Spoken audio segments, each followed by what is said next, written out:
আমাদের মাননীয় শিক্ষামন্ত্রী। এতক্ষণে হয়তো এই ঘোষণাটা সবাইকার কান পর্যন্ত পৌঁছে গিয়েছে। এমনকি এই ঘোষণাটা নিয়ে রাজ্য জুড়ে চলছে এখন বিরাট তোলপাড়।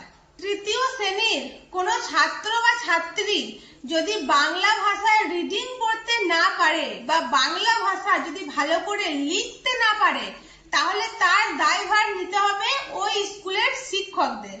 কারণ কোনো তৃতীয় শ্রেণীর ছাত্রছাত্রী বাংলা ভাষা ভালো করে না জানলে, না লিখতে পারলে, সেই শিক্ষকদের উপর নেওয়া হবে কড়া পদক্ষেপ। হ্যাঁ, এমনটাই ঘোষণা করলেন আমাদের মাননীয় শিক্ষামন্ত্রী।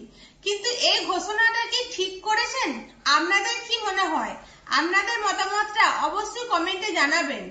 এই ঘোষণাটা করার কারণ কি? মাতৃভাষার প্রতি সম্মান জানানোর জন্যই কি এই ঘোষণাটা? প্রত্যেকটা স্টুডেন্ট যেন নিজের মাতৃভাষাকে ভালোবাসতে জানে, নিজের মাতৃভাষার সাথে অন্য কোনো ভাষার যেন আপোষ না করে, তার জন্যই কি এত বড় একটা ঘোষণা?